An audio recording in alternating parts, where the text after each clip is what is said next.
Hey everyone, welcome to the Game Off Podcast, third episode. I'm Andy Paulo, here with my friend Brent Langevin, aka Arcadia. And we're going to be talking today about Devil May Cry 5 and Yoshi's Crafted World. But first, the news. Brent, I think you've got a story for us today. Yeah, I think the big story this week is the sit down that Wired.com had with Mark Cerny, who's the lead designer of the next PlayStation console, where he revealed some of the specs and features that are going to absolutely be in the console. Up until this point, there hasn't really been anything confirmed, so it's been pretty interesting dissecting what he said. For starters, for the first time in console history, he's guaranteed a solid state drive. I am very excited for this because they demoed. I know it's like consoles. Yay, you're catching up to PCs. Yeah, welcome to 2017. Yeah, I mean they did the demo where it was something like 16 times faster running like Spider-Man, which is obviously a current gen game. Yeah, I would expect.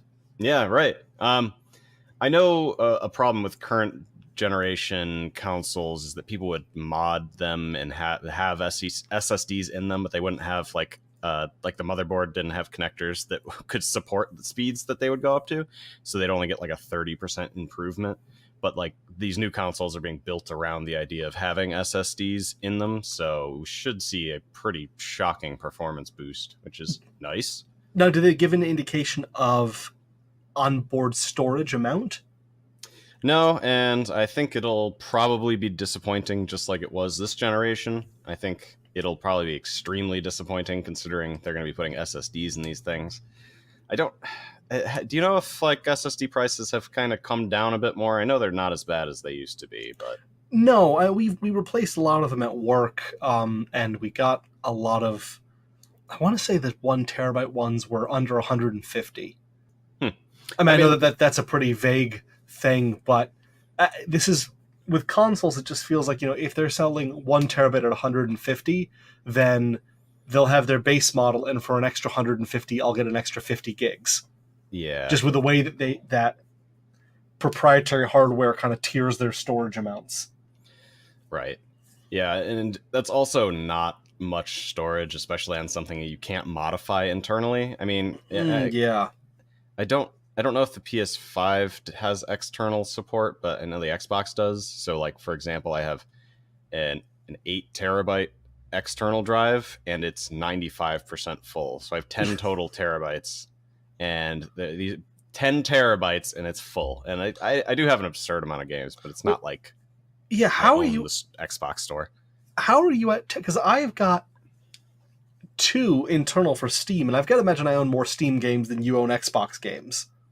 I had 901 Xbox games installed last I checked, which was a few days ago. Jesus. Yeah, I've been in that ecosystem for a while. Yeah, clearly. That's not a judgment or anything like that. Yeah. It's just I would not have thought that there were that many that you could own installed. Oh yeah. There's plenty more. There seems to be like 20 games coming out a week, but neither here nor there. We've strayed from God's light once again. One of the interesting things about the news too is that Mark had confirmed that it's going to support 8K gaming. Now, okay. Yeah. Now we're in a generation that barely supports 4K gaming. So I don't know how you feel about this, but I feel like it's almost preposterous to already be guaranteeing that. Yeah, they may as well just be guaranteeing it'll be 5 and 6G compatible. Like maybe, but you're talking about technology that I'm not even close to having like a real need for. I don't even know what the price range for an 8K TV would be. I mean, 4K TVs have come down a lot, but also the general consumer, like the most popular physical media format is still a DVD, which is 480p. So the vast majority of people can't tell the difference between 1080p and 4K as it is. So I think it sort of begs the question of whether they're going to have like different tiered consoles, and they're doing a really bad job of announcing that at this time, because I don't think most people are going to give a shit about 8K. I don't think I do right now, honestly. No, unless they're going for some kind of like bespoke luxury market here. Like they want to be the Maserati of consoles. I don't really see the people that I know that own a PS3 or a PS4. Man, I'm way behind here. PS4. That I don't know that any of them are looking for 4 or 8K. The majority of them I know are playing on like 23-inch screens. Yeah. And like the base PS4 can't do 4K either, so most users would be jumping from 1080p to 8 times that, which is actually like something like, what, I think it's like 64 times the pixel density. So. I'm surprised that I would have thought that something like the Switch and how well it sold would have continued to fight the idea that better graphics are the be-all and end-all of next hardware. Yeah. Clearly people don't really care that Breath of the Wild isn't in 8K. Yeah, it's not even in 1080p. It runs at 900p on console when it's docked. So, and people play that handheld and loved it. So I don't know. It's, as you said, it's a preposterous thing to suggest. I don't know who that's supposed to be appealing to, other than tech writers. Yeah, right. Or people like me that like genuinely do want the newest technology, but even I'm like, I'm not ready for 8K. Like I just bought a stunning 4K TV and it's fine. Not good enough. Chuck it out.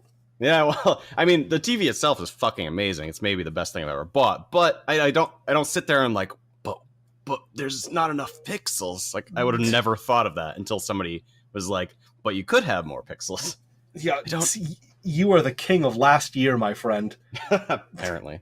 You better start saving your pennies. Get that 8K TV. Otherwise, Last of Us 2 is going to look like fucking garbage on your stupid 4K TV. It'll look like fucking Mode 7 on the SNES. Fucking eye poison. How dare I insult the game by playing it? May as well just put on Sleep Mask and play it with just sound. I want the ASMR version of that game with all the clickers. Yeah, that'd be weird and erotic. I'm sure it's out there somewhere. Do we have any other stats about it? Yeah. So I'll rattle off the rest because most people aren't going to know anything about the rest of this shit. It's going to feature ray tracing, which is really advanced graphics technology, and it's going to be on an AMD Ryzen chip, which has got 8 cores and support 3D audio. Now, if I'm correct in my memory, ray tracing is the same technology they used to make the Wolfenstein 3D engine, so it doesn't sound very new and exciting to me. I don't understand it completely, but it's something about how light bounces off of objects in the game, and the demos I've seen, it looks fucking beautiful. So we're not talking about then the Wolf 3D engine. I'll tell you, I have had trouble getting that to run on my more modern video cards. So maybe it's related. I don't know. You keep going. Yeah. I'm sure it is. And the rest of it's no surprise. They announced formally that it's going to be backwards compatible with PS4, which is a big deal for PS4 users because they got totally fucked this generation. It's definitely going to have a disk drive. Hey, and they're not abandoning VR. That is the feature set in its entirety. I'm surprised they're not abandoning VR. The sales figures I saw for PSVR were pretty surprisingly good. Really? I don't know anyone that has one, but no. I think it was big in like the introductory VR market. Like it was affordable enough to buy your kids for Christmas. Yeah, I guess that makes sense. Yeah, they sold a good amount of them, just not to adults. It's been my experience. Yeah, all right, okay. Yeah. I haven't seen a lot of hype around VR lately. It's kind of gotten quiet. Yeah, it At least, certainly has. at least in my spheres, I know people who own VR headsets who haven't really been talking much about it. So if they're not telling me about new experiences they're having, I kind of assume that there's none to be had. Yeah, yeah. It seems like Beat Saber's still the killer app because it's like we have a VR at work, and that's the only game that anyone plays there. I heard the Super Hot VR game was good, but I wouldn't know. Oh, that is good. That I played. Oh, good. Okay. All right. Well, there's that then. Anyway, yeah. So to finish the PS5 segment, they're not having an E3 conference this year, nor are they having an event prior to E3 to announce the console, which they had done when they did the PS4. They basically announced it as a separate event, and then they led into E3, and they were just like, "Here's the fucking games, boys," and it went really well for them. So obviously not doing that this time around. They're not. It's definitely not coming out this year, I think, is what all the fingers are pointing to. I think most people had assumed it was 2020, so they're just sort of ramping up their marketing. So don't expect this thing this year. Obviously, next year is going to be 90% sure it's going to be the time for new consoles. Wonder if that's when we'll see our second iteration of the Switch. Yeah, that might come sooner since that's just a mid-generation jump. So I would assume we would see that this year, sort of like we saw the discless, the all digital Xbox One S. The acronym for it is the SAD because it's the S, all digital. Not so good, marketing team. Not so good. Anyway, that's all I got on the PS5. Okay, I didn't really have any exciting news stories. There's a lot of interesting that if you remember that FPS 13 or XIII from the sure. Yeah, that's getting a cartoony remake this year. Oh, that's pretty cool. What do you mean by cartoony? Because it was already like cell shaded, wasn't it? Yeah, I think they're just upping the cell shadedness now that we've kind of gotten a better idea of what cell shaded should look like. That's fair. I think back then all you really had was that and Killer 7. Yeah, Killer 7 was quite a ways after that, I think. That was the generation after. Oh yeah, you're right. Shit. Was that a racing game? Was it Automodelista that was like cell shaded? Yeah, there's not. I thought that around the time of Borderlands coming out, that would just become a standard graphic style. Like you'd have just some number of games every year in a variety of different genres that came out looking cell shaded. It never really happened. Yeah, it doesn't seem like a hard art style to pull off. I think just once it got AAA, people were like, it's just not cool anymore. Thanks, Borderlands. Borderlands, as usual, ruined everything for everyone. Looking forward to that Game of the Year edition, though, or whatever it was. Not Game of the Year. What's the term I'm looking for? Remastered. Sequel? Oh, yeah. That'll be fun. Yeah. I never got a chance to play it. It always looked interesting, but like I feel like I was like 12 when that game came out, so I don't think I was allowed to play it. Thanks, GameStop. So what are you playing this week? This week, what did I play? Played a game called Video Kid, which was sort of like a stylish looking Paperboy-esque game. I wouldn't say it's a knockoff because it's like easier, but it was kind of fun. What the hell else did I play? I played Astroneer on consoles. That game is fucking unplayable on consoles. The controls are so goddamn bad, so I'm gonna try it out on PC before I say it's a poo-poo game, but fuck me. I'll tell you, on PC I had a lot of fun with it, although I'm like 5 updates behind. So I can't speak to what the state of the game is now, but 5 updates ago, it seemed like it had a lot of promise and the controls were very playable. Yeah, it's got a lot of stuff going on. That much I can say in the 45 minutes I played of it, man, before being like, fuck this, the controls are way too tedious. Like you'd have to like hold down the left trigger and like aim the cursor at like your backpack to select items. So like doing the most monotonous thing became like just a fucking trial of not breaking my goddamn console. Oh god, actually, I'm thinking about that. Those controls would translate horrible to the controller. Like really need a mouse for that game. Yeah, There's a they lot didn't of quick precision movement. Yes. Yeah, I don't know what they were thinking. They were just like, how do we make it like a mouse but not intuitive at all? And they nailed that. That was up to spec. Does the Xbox support plugging in a mouse and keyboard? Now it does. I think it's not every game though, so the developers can gate it out. They also can like in multiplayer, like fragment the community and say like, oh, you want to play with mouse and keyboard, you don't get to play with the controller bros. But I last I checked, it was only like 15 or so games that supported it. They were big games, so like Fortnite and stuff. Okay, so not something like that you could just plug it in; it would auto translate for you.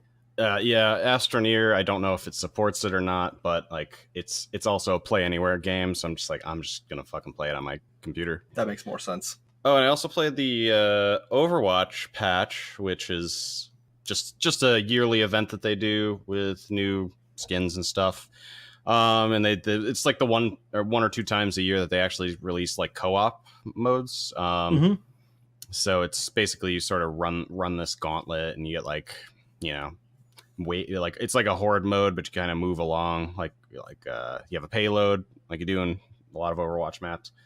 Yeah, it's very similar to last year's. It's shorter and it's still a lot of fun. It's nice to have like different content in the game. Like I hit up a bunch of my friends that we used to play the game a bit more, don't now. And we were like, oh, let's give it a shot. And we were like, hey, this is fun. We played it for 2 nights and then probably never played again, but it's worth checking out.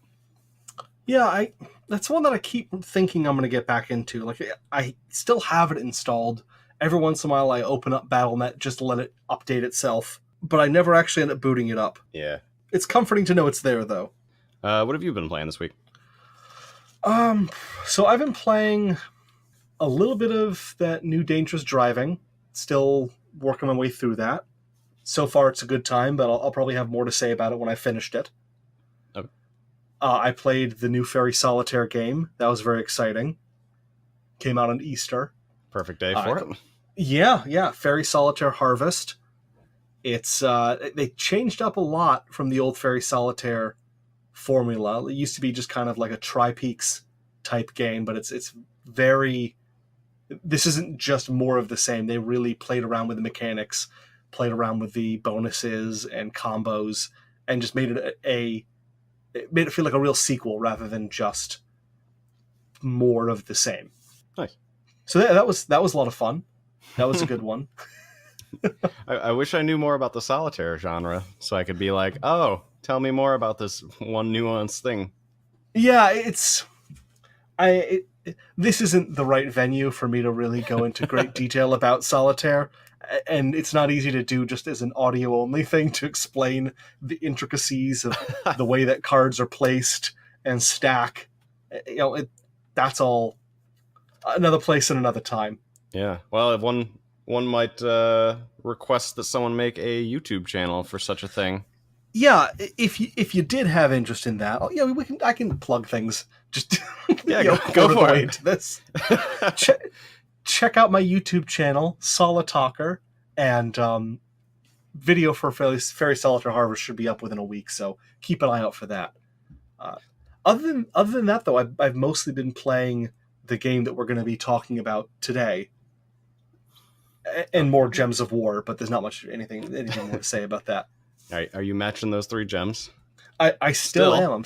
I'm still matching those gems. I'm still I'm trying to be a good contributor to my guild. I feel like I'm not guild? like it with it. Oh yeah, there's guilds, and it's one of you ever play in any kind of MMO where you're in a guild and everyone in the guild is way higher level than you. So even though you're trying your hardest, you feel like some scrawny little kid that's like playing with all the adults. And they're all like, all right, good job, Slugger. Thanks for the 3 gold you brought into the war chest here. And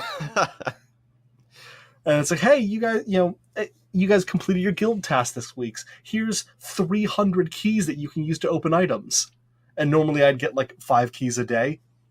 So boom, here's 300 of them. Oh, thanks, guys. I'm really moving up and getting all my new stuff. Couldn't have done it without you. Yeah. Oh, good job, Andy. Good job. So glad for your bullshit that you're helping us out with. It yeah, amazes no. me Other that than game has guilds though. It's it's got guilds. It's got guild wars, like battling guilds.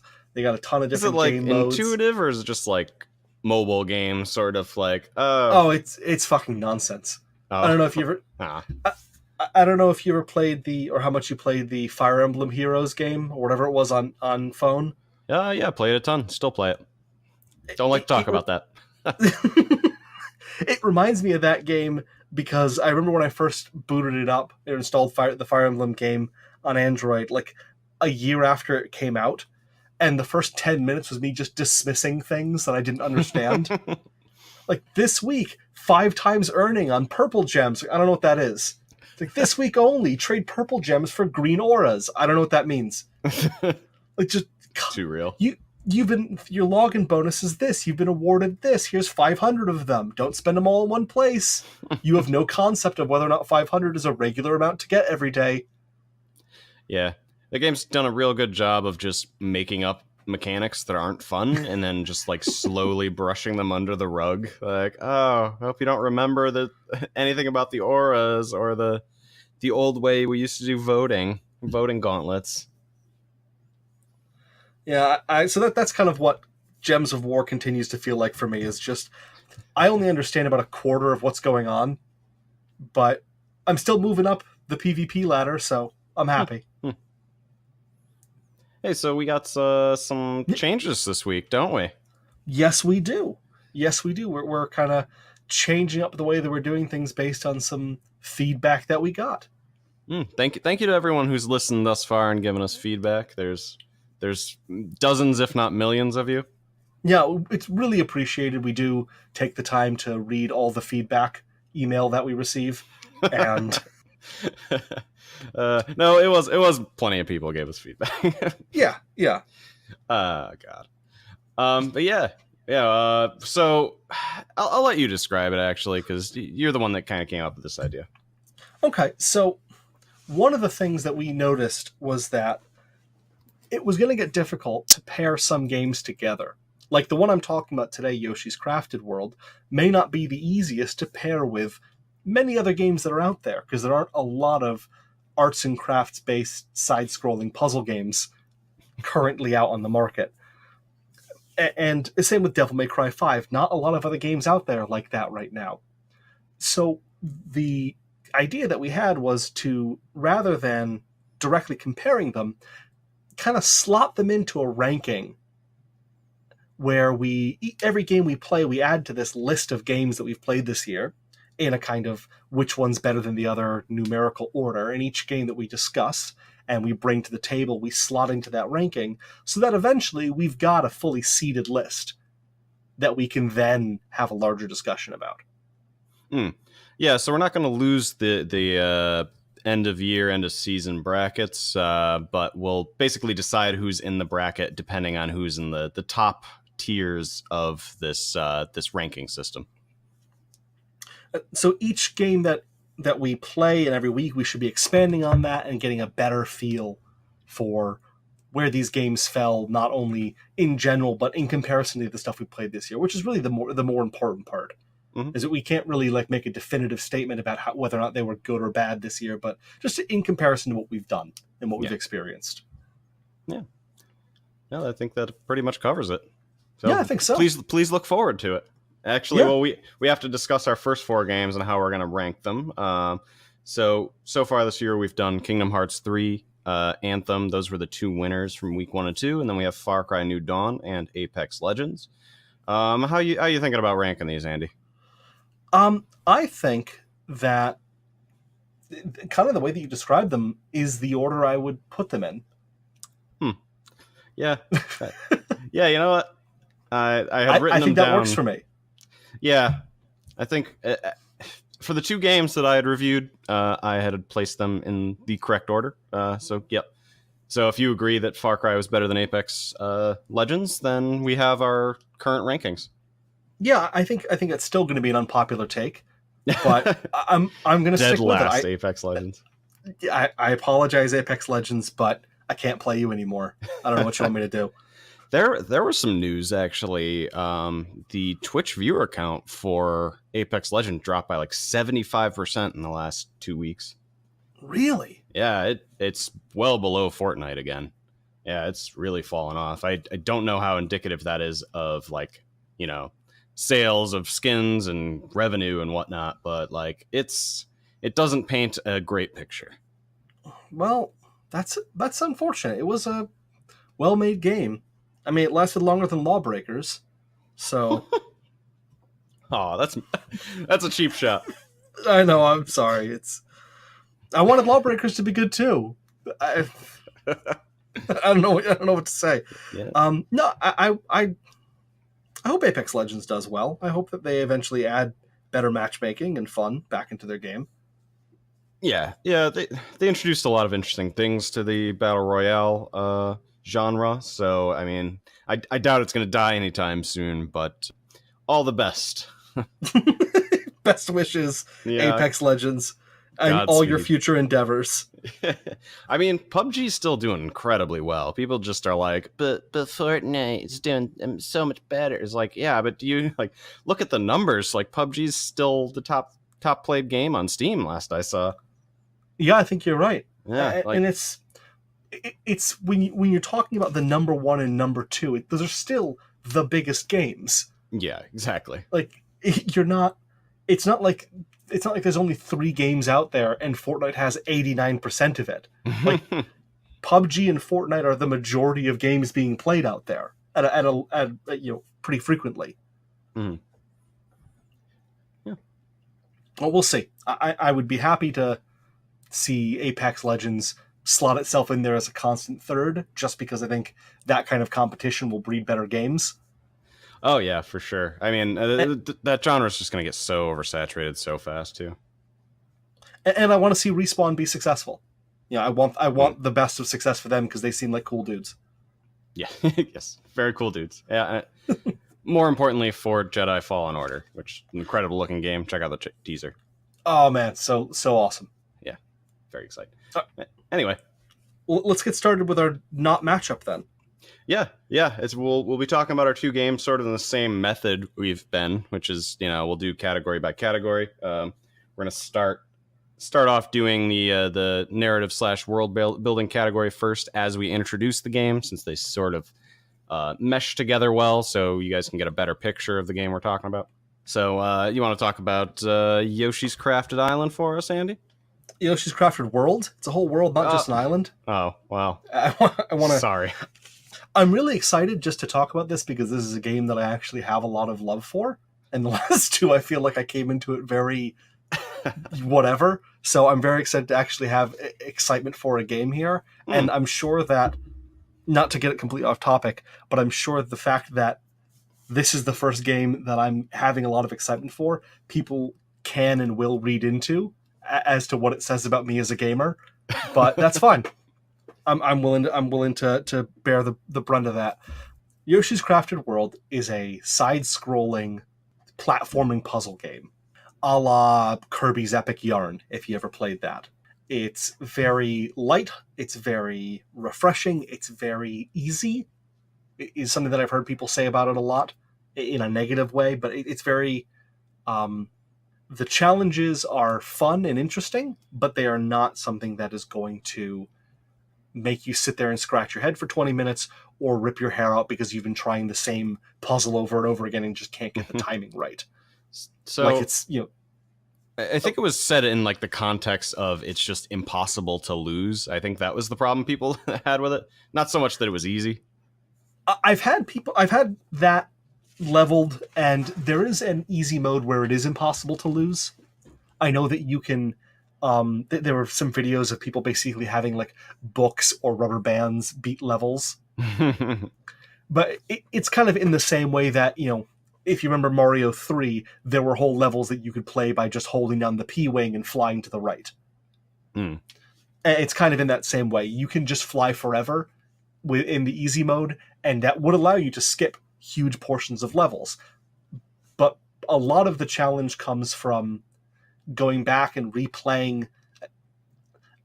I'm kind of jumping all around here between narrative and gameplay.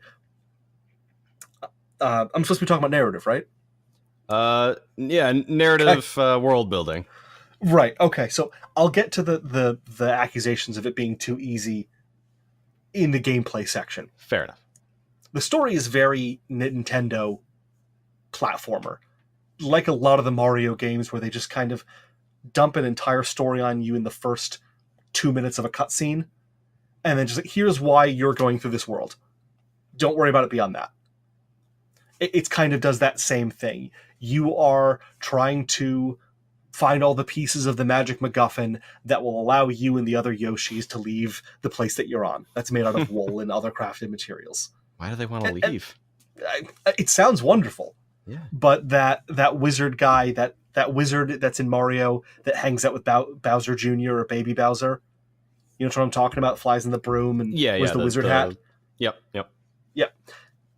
He's there. He's screwing stuff up. Baby Bowser's there screwing stuff up. You got to stop him from getting the pieces of the Magic MacGuffin and bring it back to the Magic MacGuffin's holding case, and then happiness comes back to Craftland. That part is the narrative part of it is very thin, in the same way that the narrative of Super Mario 64 was thin, or the narrative of Yoshi's Island was thin. You know, it's just enough to get it to look like a thing and to get you playing. The world building, however, much like a lot of the other Mario games, is really well set up because of this crafting aesthetic that they're using. Everything is built around everything being crafts, and each world that you enter, you can see on the map some of the different motifs of things and items and materials that the world is going to be built out of. And then as you explore each world, you see these very clever uses of these crafts to expand and create the environment around you. And so you see just things unfolding, cardboard boxes breaking open in certain ways and folding in other ways that create a really a world that both feels full and developed, but also like it was made as a craft project. And that is extremely well done. Their ability to build these different, your standard Mario fare of ice world and water world and deserty dry world, that standard breakdown of Mario worlds, but with different crafted materials and using different materials and different styles of crafting that lend themselves to the world and the environment that you're in. Oh, cool. So it's not really building like a storied lore-filled world, but it is building a very distinct world. Every area looks visually different than every other one, not just in its physical visuals, but the actual craft products that went into making it, which is something that I haven't really seen in other games before. So I would say that narrative, it's very thin, like almost any Mario game. Very thin narrative, but the world feels very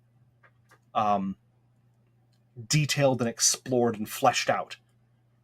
It's not Skyrim detailed, but there's kind of that they thought of everything feel as you're going through and jumping on things and seeing little bits of ribbon unfurl to reveal other things and pulling on things that make other things pop open. Oh, cool.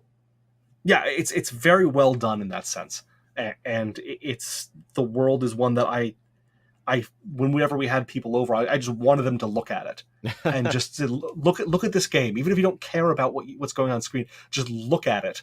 Look at the cool levels that they built out of craft materials. So is it does it look like sort of true to life with all of the design, or is it still a bit like cartoony? It's very cartoony, but it's cartoony in a, like someone posted on Reddit, I made this diorama of Yoshi's Island for my third grade project or something. Like the enemies and the environments are very, in a lot of places, like flat colors, no outlines. Yoshi is made of wool. There are trees in the background that are being held up and held together with clothespins. Things made with plastic cups that have been very quickly painted and had a face drawn on them. everything is extremely cute. Interesting. But everything feels very deliberate.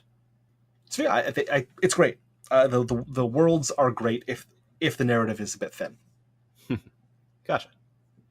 Yeah, it sounds like sort of the antithesis of what I want to play at any given time. Like I was really excited watching the trailer for it, but and then as soon as it ended, I was like, I would never play that game. Just like I've never played Kirby's Yarn Land 5. Man, if they had made 5 Kirby's Epic Yarns, I would be ecstatic. Yeah, they only made the one. There was. They did a re-release on 3DS. Oh, maybe I misunderstood that whole Yarn universe. Yeah, the Yarn universe, the Yarn cinematic or game universe has not been expanded to the level that I would have liked. Shame. What can you tell me about the narrative and world building of Devil May Cry 5? Yeah. So, as an overview, Devil May Cry 5 is the 5th game in a franchise. It's a Japanese game, so you might think, hey, wait, Kingdom Hearts. That was definitely not the 3rd game in that franchise.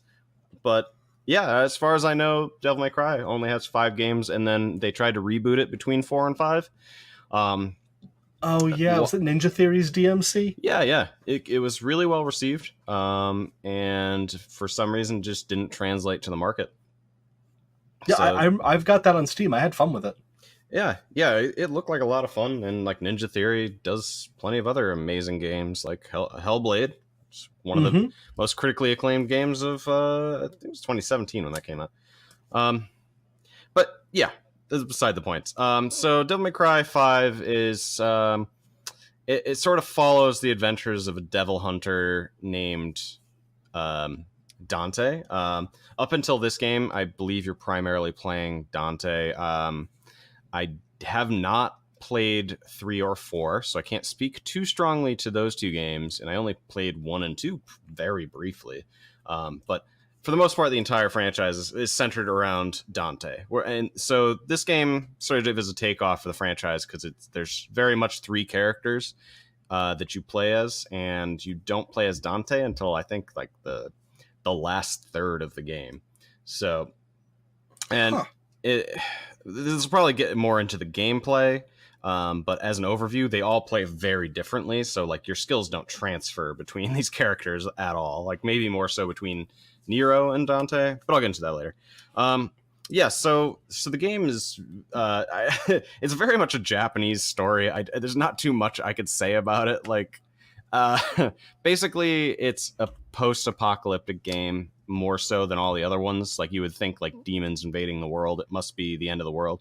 Dante somehow managed to stave that off through 4 games, but within one mission, I think it's even within the opening cinematic of this game, he very much fails to stop the apocalypse, and it happens. And as far as I can tell, there's no humans left alive by the time this game concludes.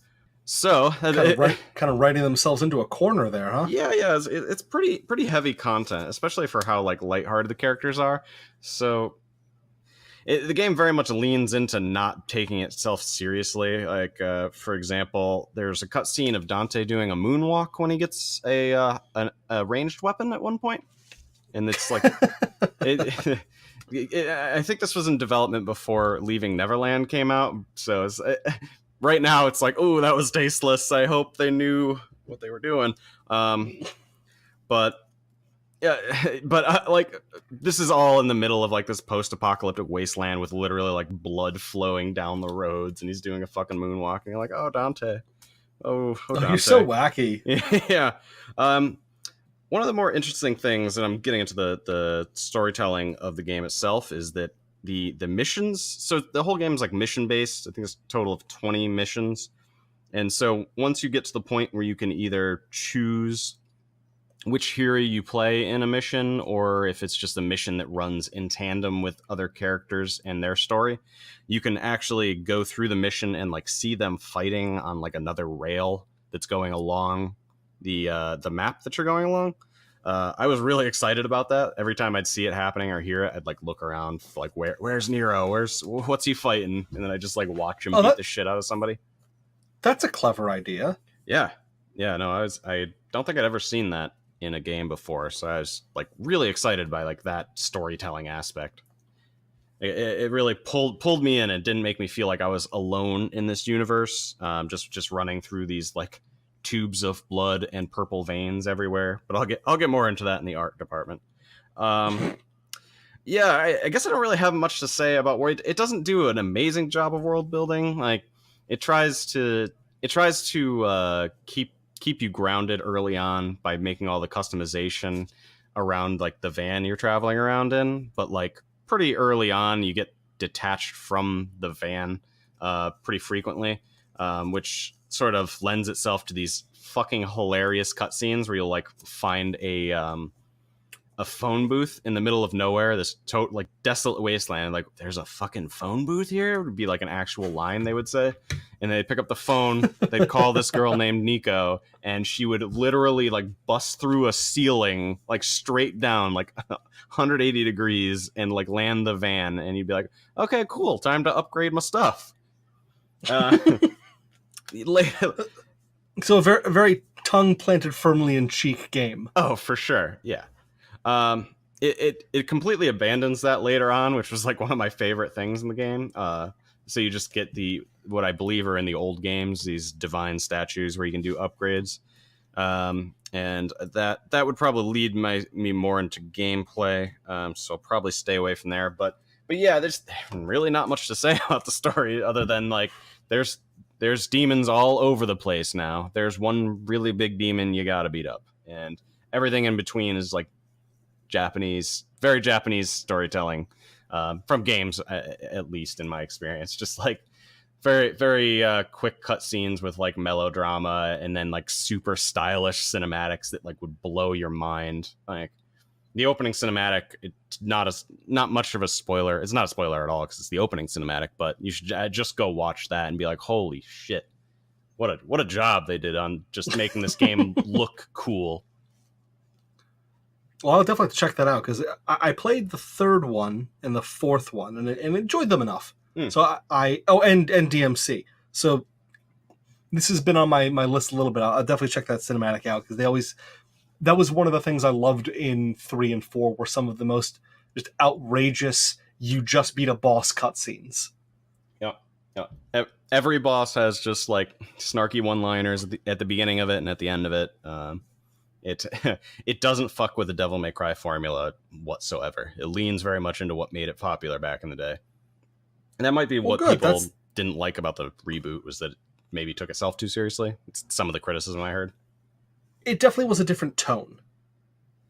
It definitely had a different tone, and I know people were upset about his hair. Yeah, that was most of the outrage I heard. Yeah, people got very upset about his sad boy hair. To be fair, he did look a lot like Virgil and Nero, which were characters that were already existed in that universe prior to that game coming out. Yeah, there's that side of it. But also his hair, he had such sad boy hair. Sad boy. Oh god. Well, there's a lot of sad boy stuff in DMC 5. One of the 3 characters you play is maybe the most like try-hardy goth kid like I've ever seen. Like he's frequently, like, literally to power up your abilities you have to read poems from a book, and he's got dark Jesus. And it's like really bleak poems, and he obviously has like long black hair and a cane. So yeah, I hope that paints a picture of me. Yep. Nero, I guess I should explain the characters more. Nero, I think, was introduced in 4. He's the last of the 3. You start off the game as him. He's young. He loses his arm at the beginning of the game, and so that leads into one of his mechanics that makes him unique, which is he has robot arms. Fucking dope. That's pretty sweet. I love robot arms. Anyway, Yoshi's Crafted World. Yeah. You want to go over the art and sound first, or the gameplay? You know what? Let me go into the art and sound because it does kind of pull from the last stuff I was talking about. Yeah. The art and sound is very craft based and very cute. What does a crafty sound like?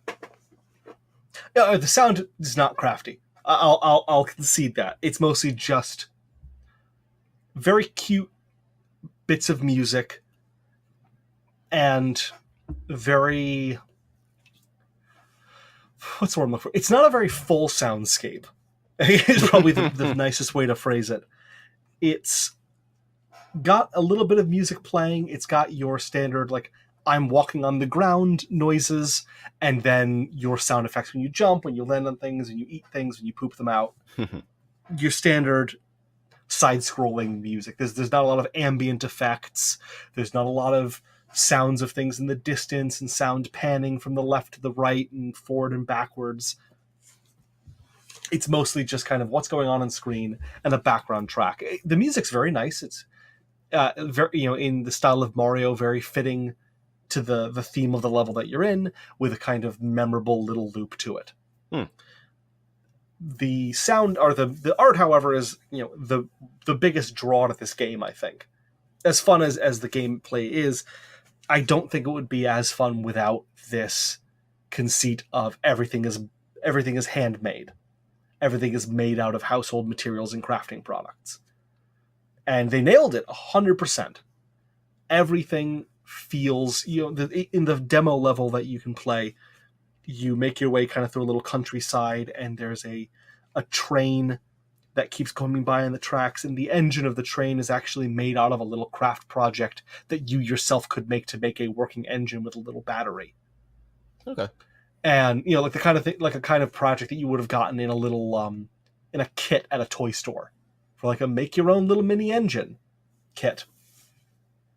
And you get into a city area, and the buildings are all made out of cut and pasted cardboard, like cereal boxes and tissue boxes.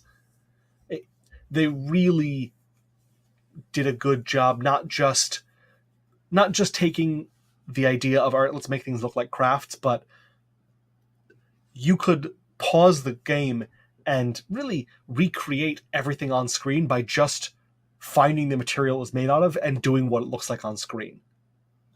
Everything, other than the standing walking Yoshi and the special effects and lighting effects, stuff like that, all the scenery, all of the stuff that you interact with that's not an enemy or yourself, is something that you could buy the materials of and make just by looking at what's on screen. There's nothing hidden. There's nothing that really defies logic. It's all a thing that a child could build. And it makes it feel very... It gives it a different feel than I can think I've had in almost any game. Okay. Of just, this is well thought out. And a lot of this is repeat of what I said last time, so I'm not going to harangue on. But the art is the game's big selling point, I think. Did you have a moment when you were playing where you were just like completely stunned by like the art? I don't think there was a specific moment like you would have, in Fallout when you first leave the vault, or in something like that where you have that big moment. Yeah. But there were definitely moments where I would see something on screen and you'd interact with, oh, that is stupid clever.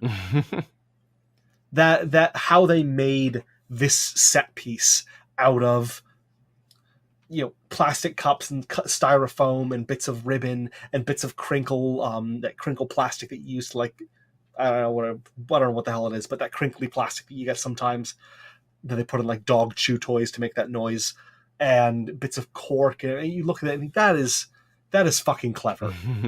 The way that they've built this little world. But no specific set piece that I can come up with the top of my head of like this specific moment is the one that made my jaw drop. Okay. How about the art and sound in Devil May Cry 5? Yeah. So I'll talk about the sound first a little bit. But I think pretty similar to what you said about Yoshi's Crafted Island. Like, it's pretty the sound world. It's a whole world of crafts. I've done this to myself now. I said it sarcastically the second time, but now I'm dead. Now I'm gone. Yeah, so a lot of the noises are what you would expect, like slashy sword noises and whatnot. But, I mean, where the game gets really cool is also that each character has unique music playing. during when they're the selected characters. So like Nero, for example, had like metal-y music to go along with this whole like hyper goth thing, and Dante has just more traditional music. I think that would sound more familiar in the franchise. Like it didn't sound like it was like an ensemble that or like a band or something had put the music together for him, but like you could hear like the signature songs, like Devil Trigger, like that would play during Nero's sections, as well as a few other songs. And there was 2 or 3 different metal songs V would cycle through. I really liked that, especially when like the game forces you to play different characters. You're like, well, you better make this interesting, because I just spent fucking 4 missions finally learning how to do like an uppercut / combo. And now I don't even have a sword anymore, you sons of bitches. Yeah, I mean, and the art, I think the art is exactly what it needs to be, in that it's not, it's whelming. My note here is that it's just blood, goop, and purple veins as far as the eye can see. There's literally if you're not in like a purple veiny tunnel, you're in like a blood vein that you're like riding to another purple goopy rock to somewhere else. What you're describing, where does this game take place? Because it sounds like you're describing like the Fantastic Voyage, and you're like cleansing demons microscopically inside my body. What is the setting of this game? Yeah, so I guess I probably should have framed this a little better in the story portion, but basically after the demon apocalypse happens, there's this giant structure that sort of appears in the earth, and it's just siphoning the blood of all of the dead people on the planet into this. Oh, okay. Yeah. I feel bad that I didn't just infer that. Yeah. Because it follows so well. Yeah, clearly. And so it's basically most of the game takes place right around this giant structure, because you're trying to break in and stop what's going on. I can't say without saying any spoilers, but there's even towards the end, there's not a huge variation in what it looks like. You're very much in this giant blood vein structure, and that's what you're seeing all the time. Yeah. So well, okay then. Yeah. I apologize for deriding the blood vein structure. It does seem to make narrative sense. Yeah. I definitely would have liked to have seen more, as you put it, ice worlds and bikini worlds and stuff. But I mean, I should say that graphically the game is fucking stunning. Like even just the opening title screen is just like, wow, look at all the particle effects and the pretty graphics. And then in game, like it still looks beautiful, and it's purely because like the engine that they're working with is just amazing. But like the art direction itself is very much, one tone. Yeah, that's pretty much it.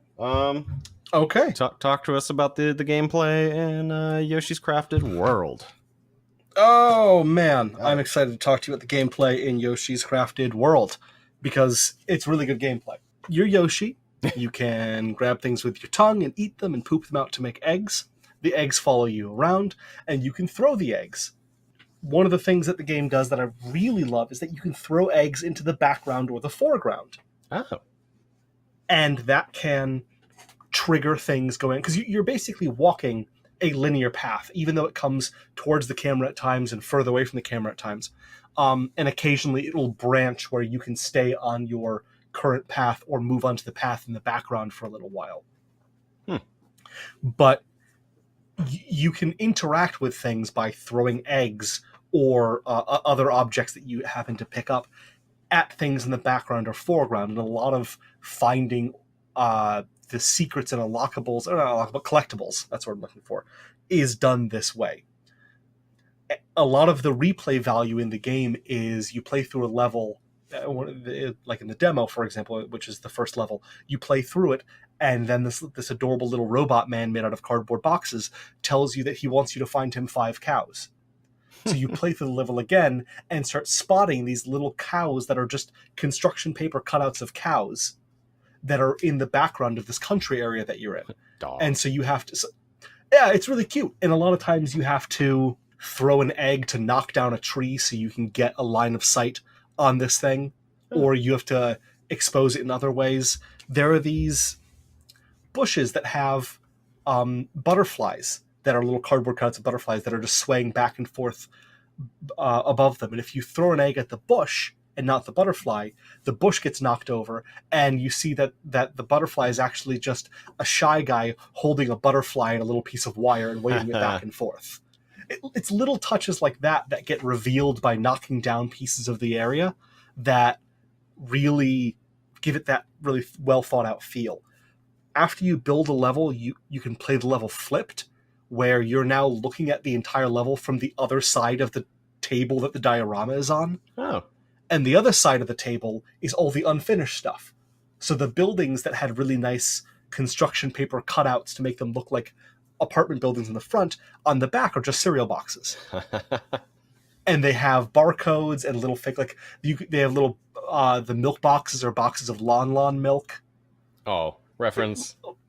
Yeah, a lot of references hidden in there that you see when you're playing through the level, kind of like a lot of the racing games do, where you just run them in reverse. Yeah. And so now a lot of stuff that wasn't visible, items that you couldn't see were hidden behind things, you can now see. You're trying to find these little puppies that are running around and catch them and bring them back to their puppy mom. And every level has this flip side, so you get that second feeling of, oh my god, this was so well thought out and well crafted. All the little gameplay reveals like that of knocking down things. You throw an egg in a box, and the box unfolds and reveals paths this and that way.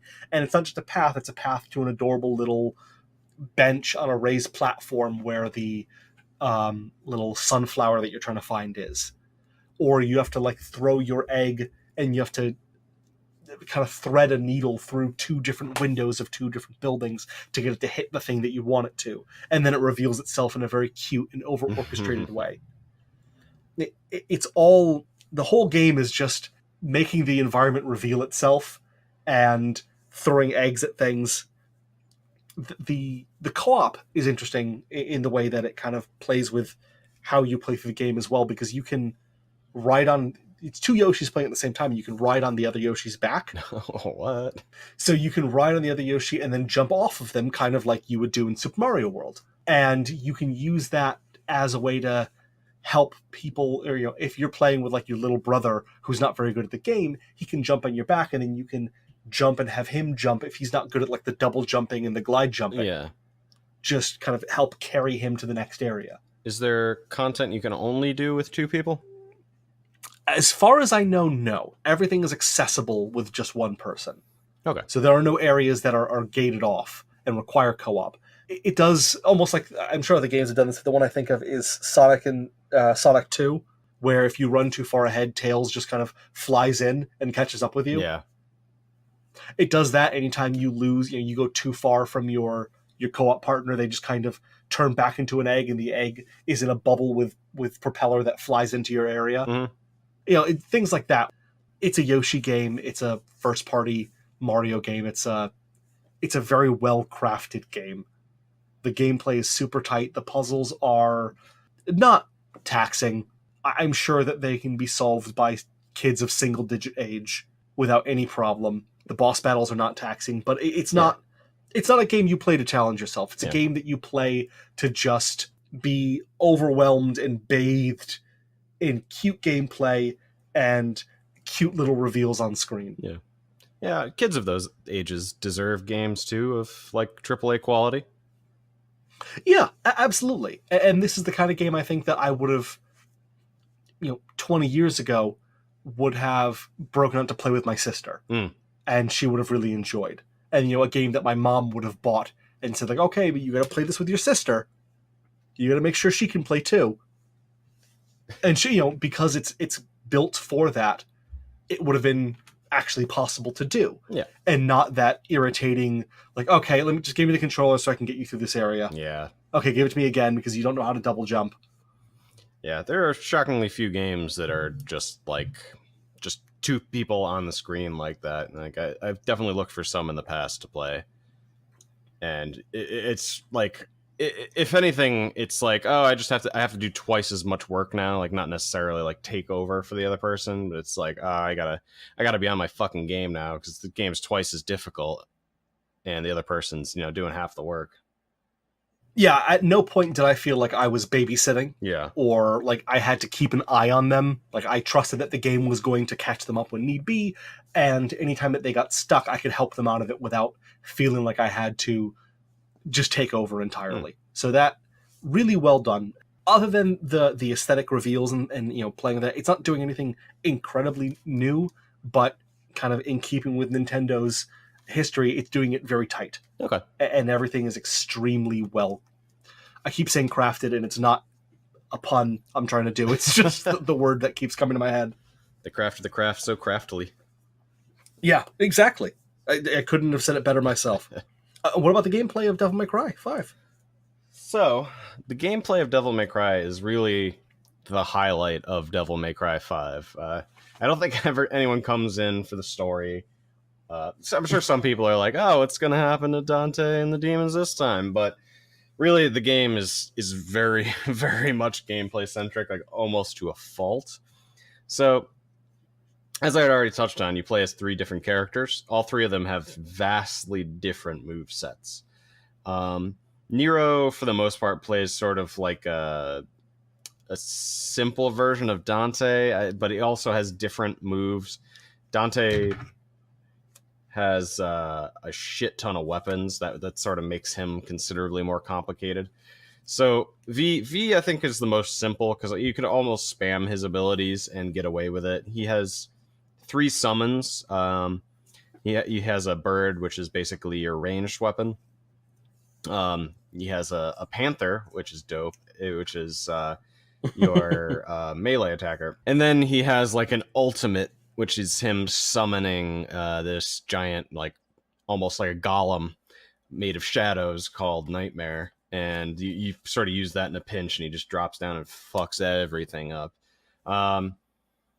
So V's probably the easiest. While I was playing, when I had opportunities to play as him, I chose it just because it made it made the game simple for like 10 seconds. It was almost like a mental break. So you start off the game as Nero, and it switches between Nero and V for quite a while, and then you play as Dante for almost all of the remainder of the game after that. And Dante, primarily you're playing the game as Dante. At the last third of the game, he has many different ranged weapons, many different melee weapons, and 2 different transformations on top of 4 different stances.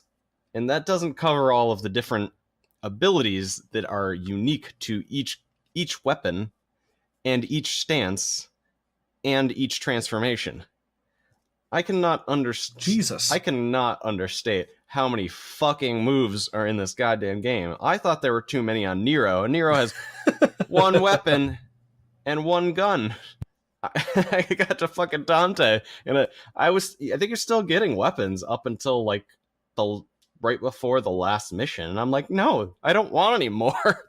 I don't care how cool it is. My brain is filled up. Would you say that it's to its detriment? I wouldn't say so, because it just gives people more options. Like, I just chose to ignore 4 of the weapons in the game. I was like, I'm not smart enough to do this.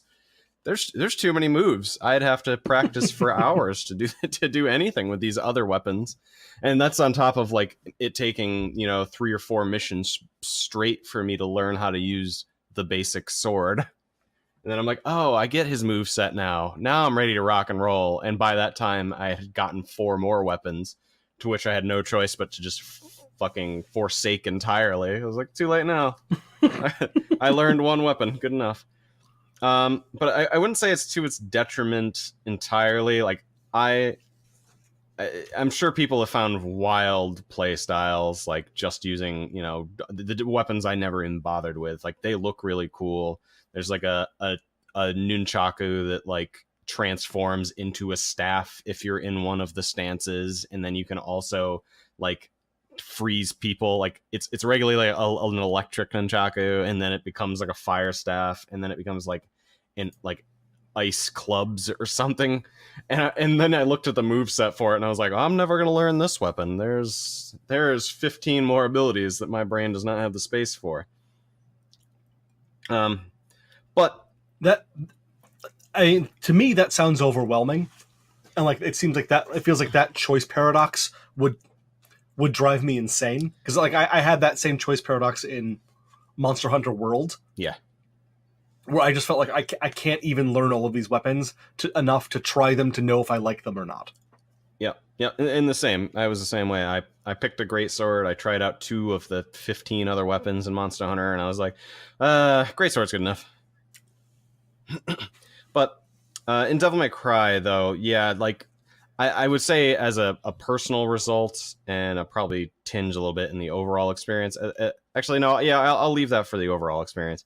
But I mean, the gameplay itself, other than just like the endless options, is just like ceaselessly fun when you can nail like combos, like. And obviously the game's based around like a ranking system. So like when you're in combat, you'll be actively ranked from D to triple S. So you're trying. So basically, if you keep just mashing like attack, like the simplest attack, it'll stop going up after a while because it's like you're not doing anything interesting. So you have to also like learn to weave other abilities in seamlessly to like, and also effectively combat like the dozens of different demon types there are. That's also another very good thing that they did was introduced at least one new demon like almost every mission, if not a new demon, a new boss. So I was like, oh wow, they're still coming. More enemies I need to learn the weaknesses of. But yeah, so like once you start to learn like at least one moveset and you can start hitting like S's on with like just a sword and like one gun, then you're like, wow, like, oh man, that was so cool. I can't believe I chained that together. You also lose combo if you get hit. Obviously, I think it goes down like 2 whole ranks. So if you're S and get hit, it goes straight down to B, and like B's a mediocre grade, and you're like, oh fuck.